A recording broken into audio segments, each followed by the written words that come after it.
Rasulillah. Ya, marilah kita memuji Allah Subhanahu wa taala pada kesempatan kali ini. Dialah Tuhan yang telah menegaskan di dalam Al-Qur'an bahwa ilmunya itu akan disebarkan melalui pena-pena para ulama. Alladzi 'allama bil qalam, firman-Nya. Kemudian kepada junjungan kita Nabi Muhammad sallallahu alaihi wasallam, marilah kita senantiasa menjadikan puji dan salawat dan salam kepada beliau, karena beliaulah yang pernah bersabda, memberikan kita motivasi untuk menulis. Kata beliau, kelak tinta para ulama dan darah para syuhada akan ditimbang, dan ternyata tinta para ulama itu lebih berat. Jadi kalau misalnya teman-teman di sini semuanya menjadi penulis, kelak di akhirat darahnya mungkin akan ditimbang dengan darahnya siapa yang mujahid? Mungkin Osama bin Laden ya, kalau kita anggap dia syuhada. Tinta teman-teman akan lebih berat daripada darah Osama bin Laden. Kalau Osama bin Laden itu syuhada sih. Ya, langsung saja. Mungkin tadi Ustaz pemateri kita sudah diperkenalkan, jadi langsung saja saya persilahkan kepada beliau. Kepada teman-teman silakan disimak dengan baik. Silakan Ustaz.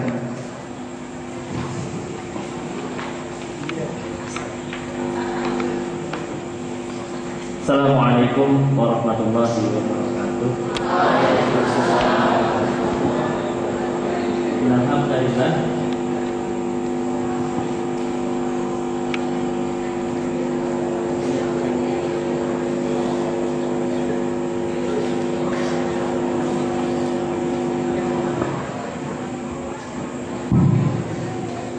Alhamdulillah, nahmaduhu wa nasta'inuhu wa nastaghfiruh wa na'udzu billahi min shururi anfusina wa min sayyiati a'malina, may yahdihillahu fala mudilla lahu wa may yudlil fala hadiya lahu.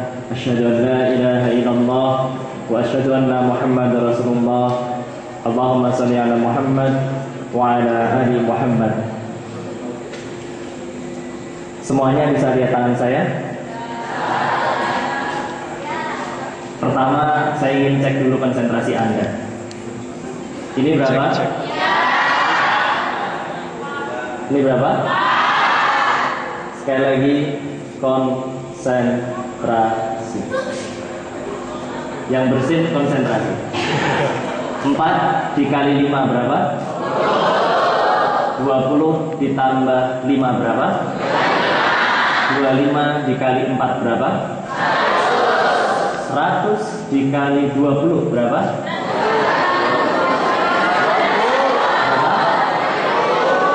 100 dikali 20? Pintar. Mahasiswa UMY pintar-pintar.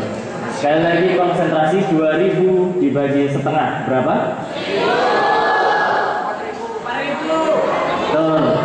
Yang konsentrasi masnya paling depan ini ya. Jawabannya berapa mas? 4.000. 2000 dibagi setengah berapa? 4.000. Betul ya? Sekali lagi bapak, mas-mas kalian, mahasiswa UMY Uneras yang saya hormati, pertama-tama yang ingin saya ingatkan kepada Anda malam hari ini adalah luruskan niat, konsentrasilah mengikuti acara ini. Sebelumnya saya minta Anda, tadi sudah saya mengajukan beberapa pertanyaan. Berikutnya saya minta Anda menengok kanan dan kiri, tengok wajah teman Anda. Ya. Ada wajah-wajah yang siap mengikuti acara hari ini. Ada wajah-wajah yang ketika yel, tadi dikatakan mahasiswa UMY, mahasiswa pribadi kece, prestasi oke. Ada juga yang dengan semangat mahasiswa oke. Apa? Mahasiswa kece, pribadi kece, mahasiswa oke. Prestasi oke.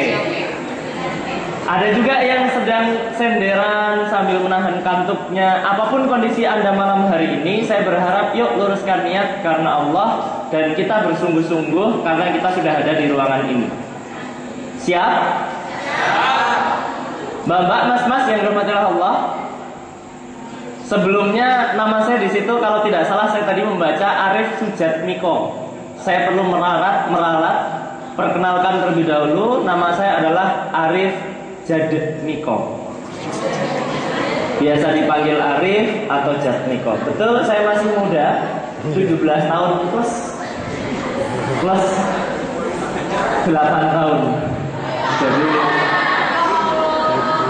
kemudian saya baru tadi pagi, saya harus menyampaikan ini agar tidak menimbulkan fitnah. Saya baru tadi pagi di SMS oleh rekan saya, namanya Ustadz Salim Afillah. Kalau Anda tahu namanya, sebenarnya ada sama-sama Arif. Namanya Salim itu Arif Nur Salim. Nama penanya Salim Afillah. Nah, sama-sama Arif setidaknya ya. Baru dari tadi pagi kalau saya diminta menggantikan, saya sampaikan bahwa saya ini belum menghasilkan buku. Saya sudah tulis buku, sudah saya taruh di Proyu, sudah diedit oleh Proyu sudah diserahkan kembali ke saya, tinggal tunggu persetujuan saya. Sudah diterbitkan atau tidak? Saya katakan besok saja. Saya masih mau memperbaiki. Dan kemudian sampai sekarang saya ditanya-tanya terus setiap kali main ke sana. Ya besok mana bukunya? Besok mana revisinya? Besok gitu ya. Semoga diberi kekuatan untuk merampungkan. Karena saya pikir nanggung. Kalau nulis buku tidak sungguh-sungguh nanggung. Nah, maka sahabat sekalian, berbicara soal menulis, setidaknya ada beberapa hal kenapa kita menulis, Mas, Mbak. Yang pertama, menulis itu mengikat pemahaman. Jadi kalau Anda itu pengen mengikat ilmu, sebagaimana kata Imam Syafi'i, ilmu itu ibarat binatang buruan. Maka ikatlah binatang itu dengan menulisnya.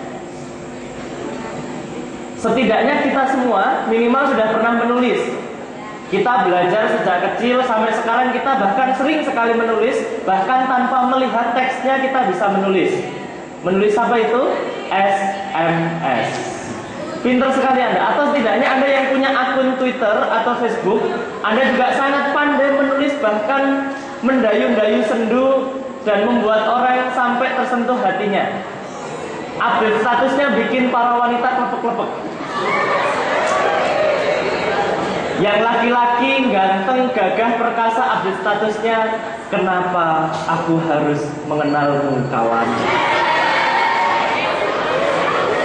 Yang wanita setiap hari galau juga demikian. Atau kemudian setiap hari kita juga update status, terus begitu. Pertanyaannya adalah, kata-kata yang kita hasilkan, kata-kata yang kita tulis itu mengubah tidak? Kata-kata itu memberi pengaruh tidak?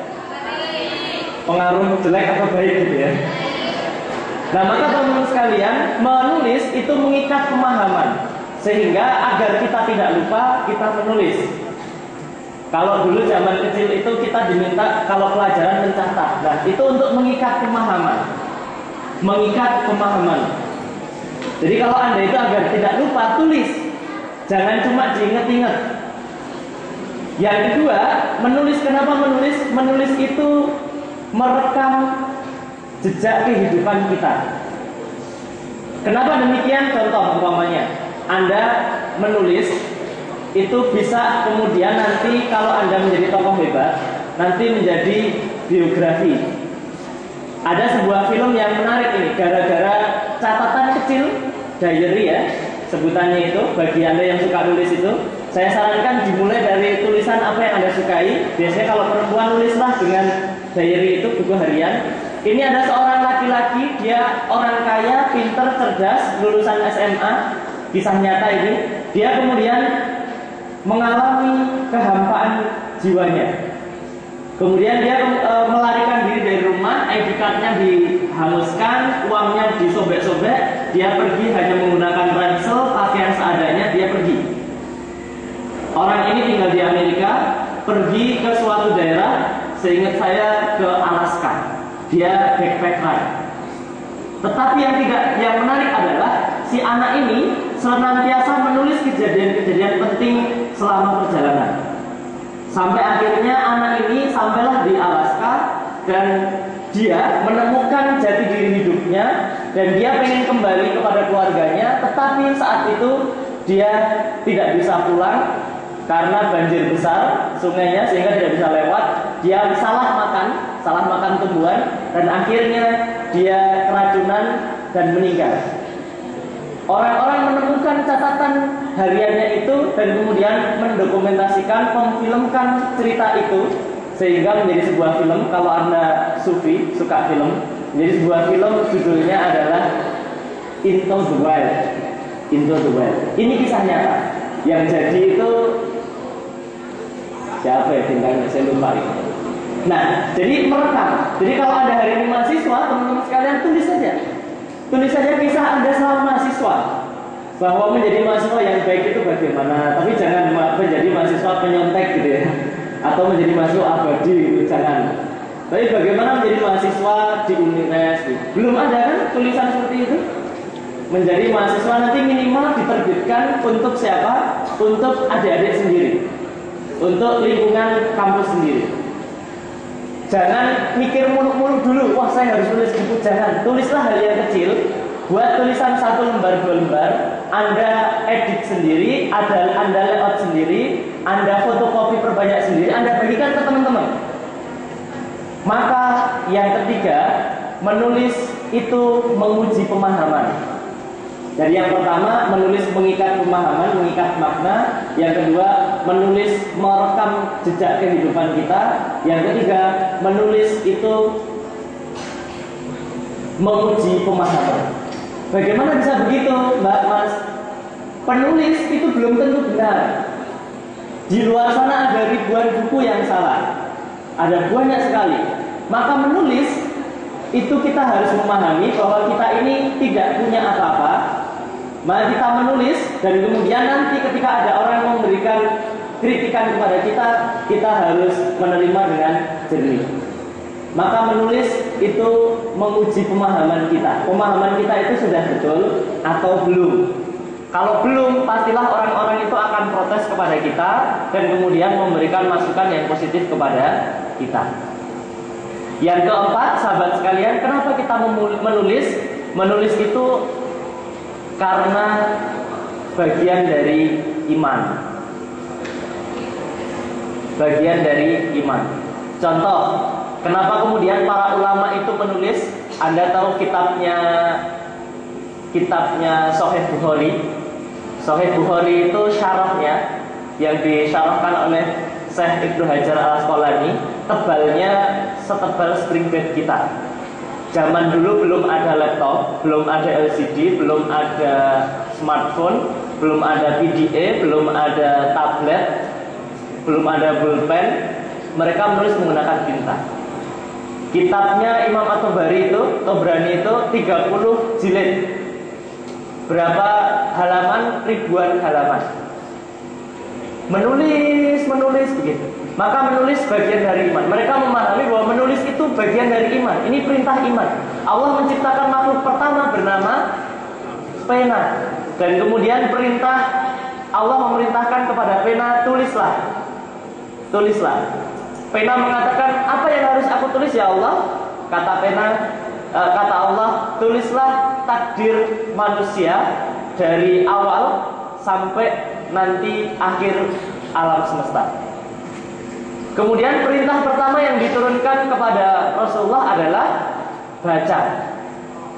Maka teman-teman sekalian, ini penting, perlu kita pahami. Menulis itu bagian dari iman. Karena Allah sudah menyuruh kita untuk menulis, sebagaimana Allah menyuruh pena tadi. Atau kemudian Allah juga melebihkan kita dengan umat yang lain, yaitu kalau dalam Al-Quran, Quran surat Al-Baqarah itu ya, ayat 30-31 itu, malaikat jin diminta sujud kepada manusia karena manusia itu memiliki atau mengetahui nama-nama benda. Artinya apa? Manusia itu disuruh untuk belajar, untuk membaca. Sebagaimana perintah pertama, Iqra. Konsekuensi kalau kita beriman kepada Allah, kalau kita sudah membaca, maka harusnya kita menulis. Nah, disinilah menjadi penting ini, menjadi penting.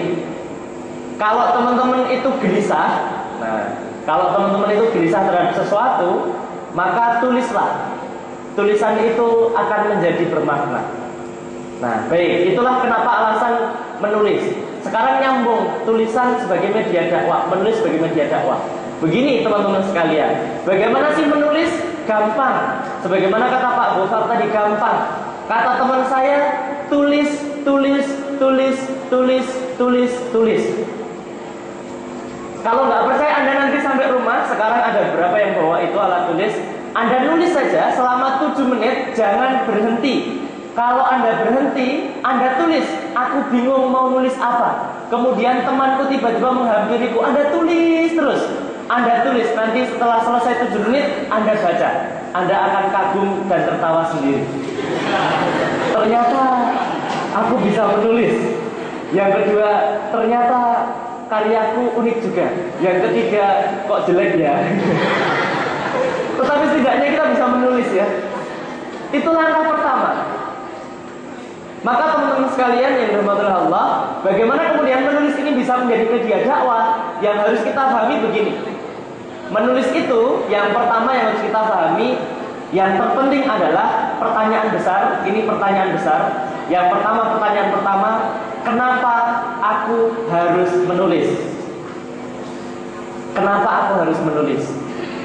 Kalau dalam bahasa agama kita sering disebut sebagai niat. Kalau dalam bahasa Inggris disebut sebagai alasan. Why? Why? Make it clear for yourself. Kenapa Anda itu menulis? Kalau Anda nggak punya alasan, saya yakin Anda tidak akan mampu menulis. Anda meskipun punya laptop, punya smartphone, punya tablet, kalau Anda tidak punya alasan yang kuat, tidak punya alasan yang jelas, yang menggerakkan hati kita, kita tidak akan mampu menulis. Maka banyak sekali mahasiswa yang kalau ditanya, Mas, Mbak, semester berapa? Oh, saya tinggal skripsi. Itu pertanyaan yang menusuk-nusuk. Kemudian Anda harus menanyakan kembali, tinggal skripsi atau skripsinya ditinggal? Anda harus menanyakan itu ya kalau bertanya ke seseorang atau kakak angkatan Anda. Kenapa? Seringkali tinggal skripsi, skripsinya ditinggal. Bukan soal fasilitas, ini soal jiwa, soal kekuatan, soal alasan. Kenapa saya menulis? Maka teman-teman sekalian, alasan yang kuat menjadikan kita memiliki energi besar meskipun dengan penuh keterbatasan. Imam Bukhari itu bangun tidur. Jadi beliau bangun tidur set begini. Kemudian tiba-tiba bangun, nyalakan lentera, ambil tinta, ambil alat tulis itu, masukkan tinta, tulis hadis. Atau nulis apa yang beliau ingat, tulis. Kemudian sudah, beliau tidur lagi, matikan lentera, ditiup, tidur lagi, set. Bangun lagi, nulis lagi. Matikan lagi, bangun lagi, nulis lagi. Atau baca kitab.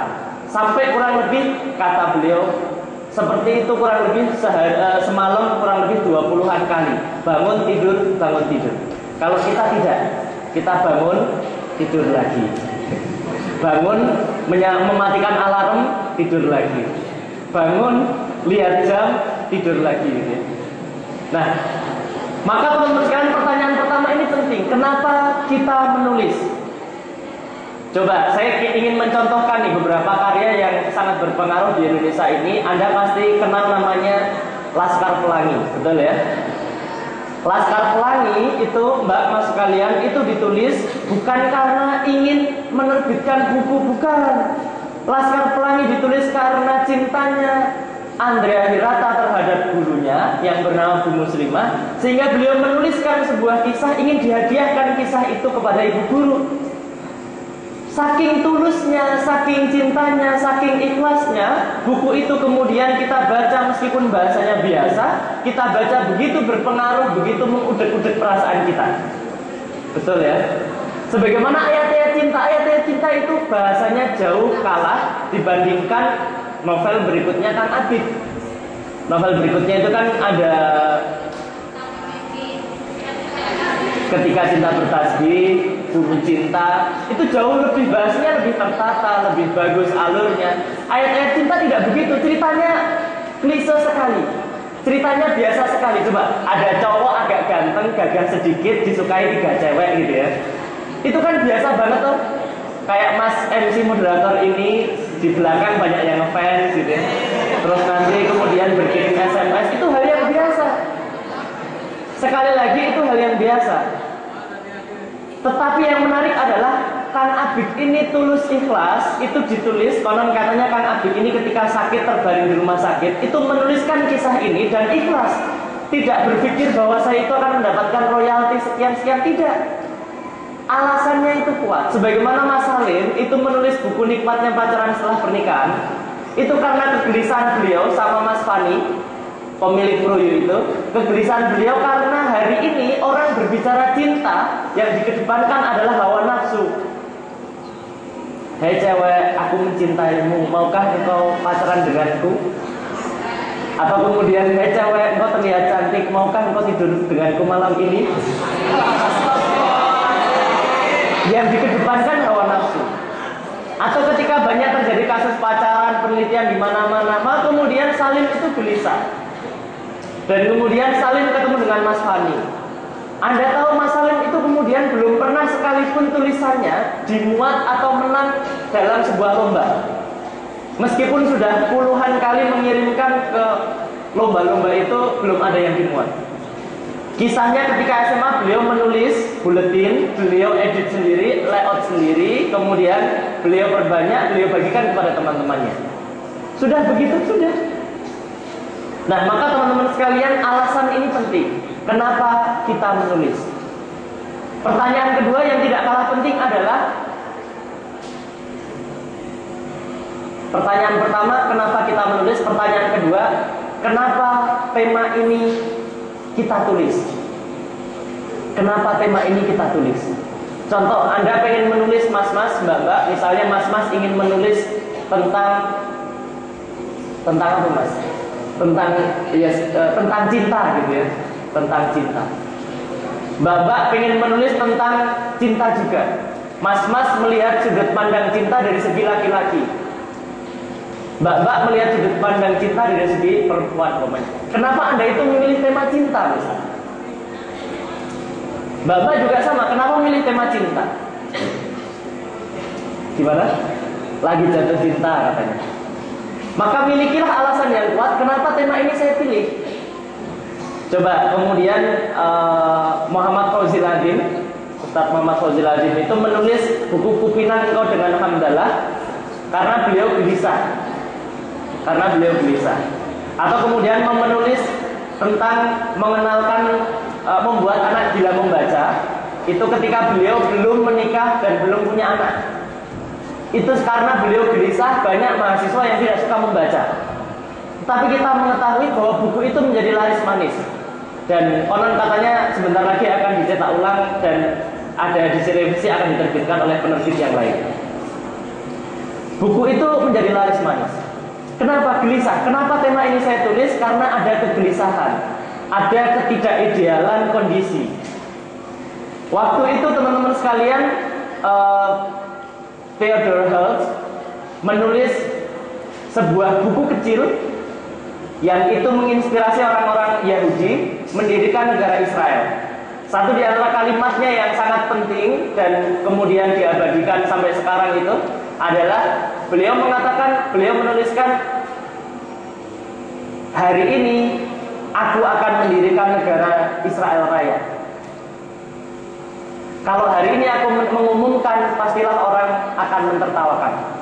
Tapi lihatlah 5 tahun lagi atau 50 tahun mendatang. Maka betul tulisan itu mengubah persepsi orang-orang Yahudi dan terbentuklah negara Israel yang sampai hari ini kita tahu menjajah kaum muslimin di Palestina. Pertanyaan ketiga yang tidak kalah penting, teman-teman sekalian, kenapa? Kalau tadi pertanyaan pertama, kenapa kita menulis? Pertanyaan kedua, tema apa yang kita tulis? Atau kenapa tema ini yang kita tulis? Pertanyaan ketiga yang tidak kalah penting adalah kenapa saya harus menuliskannya? Atau kenapa harus saya yang menuliskannya? Kenapa harus Anda yang menulis tema itu? Kenapa? Maka teman-teman sekalian yang saya hormati, ini menulis menjadi penting sehingga menulis itu menjadi menggerakkan. Kalau kita sudah mampu menjawab 3 hal ini dan kemudian kita niatnya ikhlas karena Allah, maka menulis itu mampu menyentuh hati pembacanya. Sesuatu yang datang dari hati, sampailah ia ke hati. Ibarat susu, teman-teman sekalian, susu itu kalau dia bersih, itu lahir atau muncul dari dua tempat, yaitu kotoran dan darah. Niat kita kalau tulus itu ibarat susu. Kalau tercampur, niat kita tidak tulus, maka tercampur dengan darah atau kotoran, sehingga meminumnya menjadi menyakitkan, melihatnya memabukkan atau bikin muntah. Nah, maka teman-teman sekalian, ini bagian yang penting, Mbak. Kalau Anda pengen menulis, tulislah sesuatu yang menggelisahkan Anda. Jangan hanya sekedar ikut-ikutan tren. Hari ini Anda atau kita semua seringkali ikut-ikutan tren dengan kemudian menulis yang tidak penting. Apa itu? Anda kemudian lihat Facebook temennya, nama akunnya diubah, nama akunnya tidak nama sebenarnya. Umpamanya nama Mas moderator Mas Ayub menulis akun Facebook atau Twitternya diubah menjadi Ayub ingin selalu setia bersamanya. Iya kan? Sama-sama menulis, coba. Sama-sama menulis, tapi apakah menulisnya kemudian menjadi berpengaruh? Tidak. Ini baru nama akunnya. Belum kemudian nanti komen-komen yang kita berikan kepada update status teman kita. Coba kita kemudian seringkali mengomentari update status teman kita dengan komen yang sebenarnya tidak penting. Sama-sama menulis, sama-sama mengeluarkan tenaga, sama-sama berpikir. Kita baca tulisan teman kita, update status, kemudian kita bikin hashtag dan kemudian kita komen cius. Ini apa? Kira-kira penting nggak sih? Menurut saya kok tidak terlalu penting. Terus kemudian di bawahnya cihui, di bawahnya lagi sit sweet, di bawahnya lagi terus komennya banyak 40 komentar. Tapi kalau kita baca, kita ya lama-lama geleng-geleng, ini maksudnya apa gitu. Iya kan? Sama-sama menulis, maka ada kata-kata menarik bahwa kata-kata yang kita katakan atau yang kita tuliskan menunjukkan suasana hati dan kondisi jiwa. Hati-hatilah dengan tulisan Anda. Kalau Anda itu menulis, itu menunjukkan suasana hati dan kondisi jiwa kita. Maka teman-teman sekalian, menulislah karena alasan yang kuat. Menulislah karena alasan yang kuat. Orang yang punya alasan ini mampu mengalahkan banyak hal. Orang yang punya alasan mampu mengalahkan banyak hal. Sebagaimana orang yang mencintai seseorang, saking cintanya dia rela berkorban mengalahkan banyak hal. Di Cina ada seorang yang sangat mencintai kekasihnya, dan kemudian orang ini tidak diridhoi oleh masyarakat di sekitar. Maka kedua pasangan ini pergi hidup di sebuah gua di pegunungan, dan kemudian melahirkan beberapa anak, begitu ya. Seingat saya lebih dari 5. Itu letak rumahnya di pegunungan di suatu gua. Maka lelaki ini kasihan melihat istrinya naik turun pegunungan dengan jalanan yang licin dan berbatu.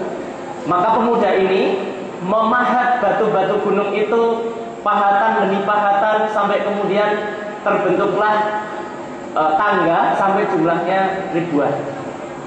Kenapa? Karena dia punya alasan. Nah, maka yang pertama, menulis menjadi media dakwah itu, tulislah karena kita punya alasan. Tulislah sesuatu yang baik. Menulis apa? Tulislah sesuatu yang baik. Semua yang baik tulis saja. Anda umpamanya hari ini mengikuti acara ini, Anda tulis saja. Buat resumenya, kemudian diupdate di Facebook, diupload atau dibikin full tweet dan lain sebagainya, tulis. Anda lihat di sini pemandangannya indah, Uneres bangunnya luar biasa, Anda bikin tulisan. Anda bikin tulisan tentang mahasiswa, Anda lihat kanan kiri itu wajah teman Anda, ada yang sedih, ada yang gembira, ada yang mukanya masam, ada yang cengingas-cengingis sendiri tanpa alasan. Anda kemudian nanti pulang update status bahwa ternyata wajah manusia begitu beragam. Iya kan? Semuanya bisa jadi tulisan, coba. Wajah manusia begitu begitu beragam. Ada kulit hitam legam, ada putih, ada sawo matang, bahkan sawo bosok. Anda tulis itu, kemudian Anda tampilkan risetnya, Anda tampilkan dalil Al-Qur'annya umpamanya atau hadisnya, sudah jadi tulisan. Dan orang kemudian menikmatinya, betul kan? Anda lihat teman Anda ada yang hidungnya pesek, hidungnya mancung, hidungnya biasa, pipinya tembem, pipinya kerempeng, alisnya tipis, alisnya tebal, rambutnya keriting, ikal, kepalanya botak, dan lain sebagainya. Kita tulis itu dan kemudian menjadi tulisan. Sudah menjadi tulisan.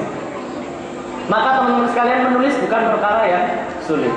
Yang terpenting adalah milikilah alasan yang kuat kenapa kita menulis. Yang kedua, agar tulisan kita ini tidak hanya, kalau tadi kan kaitannya dengan tulisan kita, kenapa kita menulis? Sehingga kemudian kalau kita punya alasan yang kuat, tulus ikhlas, maka insya Allah tulisan kita bisa menggugah. Nah, agar tulisan kita tidak hanya sekedar menggugah, tapi juga memahamkan, maka kita harus mengisi tulisan kita dengan sesuatu yang bermakna, bukan sesuatu yang kosong. Tulislah sesuatu yang berisi, bukan sesuatu yang sampah. Sampah, banyak tulisan kalau Anda lihat di toko buku itu, mohon maaf, nanti akan ada banyak majalah, banyak tulisan yang isinya itu sampah, mohon maaf. Isinya itu tulisan-tulisan itu adalah tulisan-tulisan yang, mohon maaf, kadang-kala kata-katanya serono, kata-katanya yang tidak serono ya, yang tidak serono, kata-katanya yang kotor, kata-katanya kalau kata orang Jawa itu misuh begitu. Kalau bahasa Indonesia umpatan-umpatan yang tidak jelas. Atau ada juga yang penulis-penulis yang isinya itu, mohon maaf, tidak jauh-jauh dari selangkangan begitu. Itu ada. Nah, itu sampah. Jangan Anda menulis seperti itu. Kalaupun Anda menulis seperti itu, maknai sehingga menjadi bermakna, menjadi baik. Nah, agar tulisan kita ini penuh isi, maka tugas selanjutnya adalah mau tidak mau seorang penulis itu harus belajar. Mau tidak mau seorang penulis harus belajar. Sama-sama mau berbicara soal, umpamanya ya, sama-sama mau berbicara tentang cinta, orang yang punya ilmu dengan orang yang tidak punya ilmu itu berbeda. Sama-sama mau berbicara tentang matematika atau motivasi lah, sama-sama berbicara tentang motivasi, orang yang berilmu dengan orang yang tidak berilmu itu berbeda. Anda, Mbak, berbicara motivasi itu belum tentu dipercaya. Tapi Mario Teguh ngomong satu kalimat saja, bayarannya luar biasa. Kenapa? Karena dia berilmu. Betul kan? Karena dia berilmu. Perkataan kita barangkali biasa saja, berbeda dengan perkataannya Imam Syafi'i. Imam Syafi'i mengatakan, umpamanya Imam Syafi'i mengatakan menuntut ilmu itu syaratnya 6 hal. Yang pertama, kita harus bersungguh-sungguh. Yang kedua, kita harus mendekati ustadz. Yang ketiga, kita harus mengeluarkan biaya atau dengan dinar. Dan seterusnya itu, sama-sama mengeluarkan kata-kata itu, kita belum tentu didengarkan. Kenapa? Karena kita belum berilmu. Maka Mas, Mbak, kalau tulisan kita itu kok belum berisi, tugas kita adalah membaca. Satu di antara kelebihan Masalim, penulis Proyu, Masalim Pak Solikin Abu Izzuddin, Pak Fauziladin, Pak Fatan Fantastik, Pak Dwi Budi, itu adalah kemampuan membacanya yang luar biasa. Mas Salim ini pernah naik mobil gelap-gelap, kemudian beliau membaca dalam gelap itu, kemudian beliau mengatakan begini, mbok ada, jadi beliau mengatakan mbok dibuat sebuah alat senter atau jam kecil yang bisa digunakan untuk membaca di waktu gelap. Dan kemudian alat itu hari ini diproduksi di Jepang. Senter kecil untuk membaca di saat gelap. Pak Fauziladin, satu di antara kesukaannya ketika keluar negeri adalah mencari buku-buku rombeng. Kalau bahasa kita buku-buku bekas gitu ya. Yang kalau aslinya itu harganya 1 juta, buku bekas yang cuma cacat sampulnya itu nanti bisa menjadi 100.000, bisa menjadi 50.000. Membaca. Jadi tidak heran kalau nanti ada beberapa penyakit orang yang suka membaca. Apa itu? Bisulen. Mohon maaf ya, bisulen yang pertama. Yang kedua, saking suka duduknya, saking kelamaan duduk, ambeien. Saking keranjingan membaca. Imam Syafi'i nanti di akhir usianya beliau itu ambeien. Saking lamanya duduk menyampaikan ilmu maupun mengkaji ilmu. Mereka itu, orang-orang yang penulis-penulis itu, saya juga belajar banyak dari mereka. Saya menemukan mereka itu, jangan heran ya. Jadi kalau mereka naik mobil begitu, satu di antara bawaannya adalah buku. Naik bis, naik mobil itu sambil baca buku begini. Dan itu selesai sudah. Baca buku, kalau kita kan pusing ya. Tapi kalau orang-orang itu sudah biasa ya baca saja. Satu di antara bawaannya kemana-mana adalah buku. Nah, maka teman-teman sekalian, agar tulisan kita itu berkualitas, maka belajarlah. Sebagaimana perintah yang pertama dalam Al-Quran adalah Iqra, bacalah, membaca. Tugas kita adalah, Mbak, Mas, agendakan seminggu minimal kita membaca 1 buku, minimal. Maksimal berapa? Banyak, monggo terserah. Di luar buku pelajaran. Nah, maka berikutnya teman-teman sekalian yang tidak kalah penting adalah bagaimana kemudian kita mencoba untuk memahamkan pembaca. Poin ketiga, memahamkan pembaca. Banyak, mohon maaf ya Pak, dosen yang kalau menulis, Anda lihatlah, dosen atau guru kita yang kalau menulis bahasanya itu Masya Allah tinggi sekali, sehingga saya masih ingat betul satu di antara guyonan teman-teman saya waktu itu, kalau tidak bisa tidur, bacalah buku biokimia, insya Allah tertidur dengan sendirinya. Nah, itu kan memang biokimia itu bukunya tebal. Waktu itu zaman saya bukunya tebal, tidak menyenangkan dibaca, dan yang lebih penting adalah sulit untuk dipahami. Padahal begitu diterangkan oleh dosen saya yang beliau itu sangat menguasai, itu begitu mudah dipahami. Nah, yang lebih penting adalah ketika Anda menulis, Mbak, Mas, jangan gunakan kata-kata yang sulit dipahami. Contoh, mentang-mentang Anda mahasiswa, Anda menggunakan kata-kata yang melangit, sulit dipahami. Kita ini harus idealis, sehingga kita harus memiliki improvisasi yang tinggi. Kita harus memiliki imajinasi. Kita harus menyatukan Indonesia ini, sehingga kita harus modernisasi. Lengkap. Yang seperti itu kalau dibaca oleh orang-orang awam, pastilah mereka sulit memahami. Coba Anda baca karya-karya hebat, pasti karya-karya itu sederhana. Maka ada pepatah mengatakan simplex veri sigillum. Kesederhanaan menunjukkan kebijaksanaan.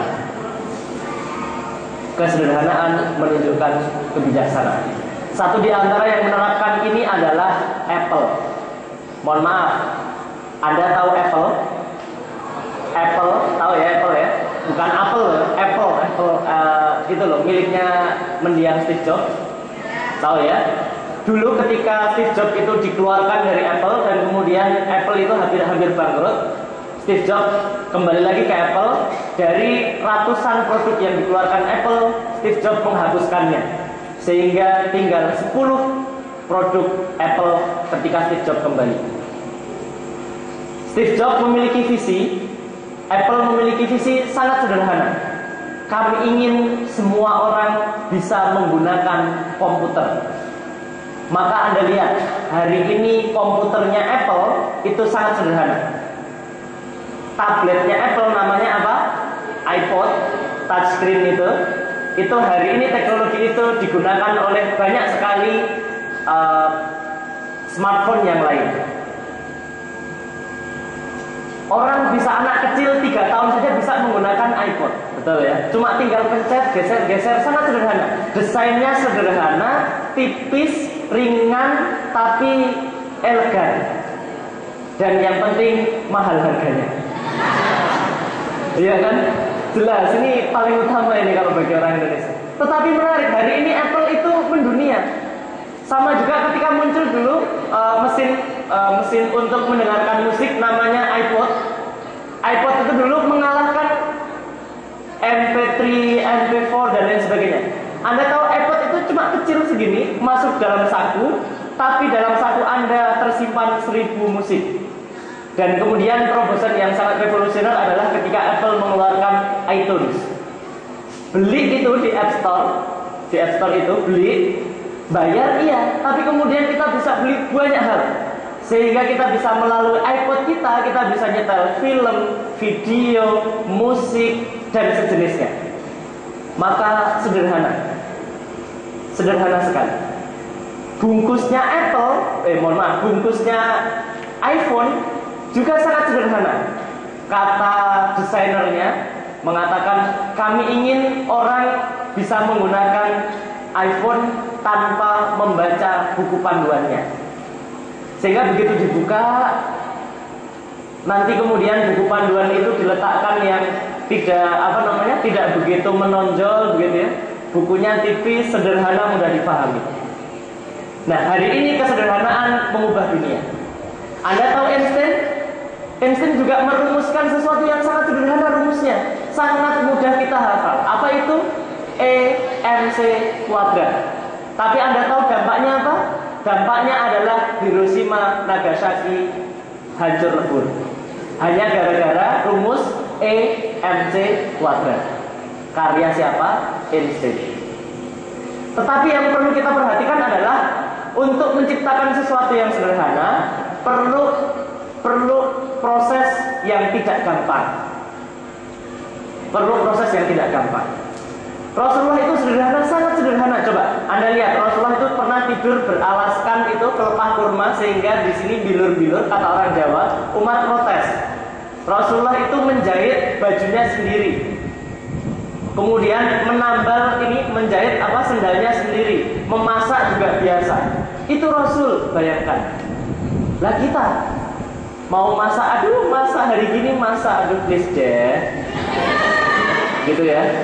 Hari gini nyuci baju, please deh, laundry di mana-mana gitu loh, nggak gaul gitu. Nah, teman-teman sekalian, Rasulullah sederhana. Sama juga Umar bin Khattab itu pernah menjadi panglima, ini khalifah. Umar itu pernah waktu itu membawa pasukan menyeberangi sungai Tigris, Eufrat dan Tigris. Umar kemudian turun. Sepatunya, bayangkan, sepatunya Umar itu dilepas, diikat, dikalungkan di leher. Khalifah, pemimpin pemerintahan, pemimpin umat Islam, pemimpin tertinggi umat Islam, dikalungkan di leher. Nuntun kuda, nyebrang sungai sendirian. Tidak nyuruh anak buahnya atau sahabat yang lain untuk menuntun kudanya, tidak. Tapi Umar nuntun kudanya, sepatunya dikalungkan dan kemudian sendirian jalan. Padahal, waktu itu kemudian ada salah seorang sahabat mengatakan, ya Khalifah, sudahlah, engkau naik saja, saya yang menuntun kuda Anda naik saja. Kata Umar, tidak. Ingat, dulu kita ini hina. Kita menjadi mulia dengan agama Islam. Maka kalau kita mencari sesuatu selain Islam, kita akan menjadi terhina kembali. Nah, itu ya. Maka teman-teman sekalian, poin penting untuk memahamkan pembaca adalah, ini catat, berpikirlah begini kalimatnya.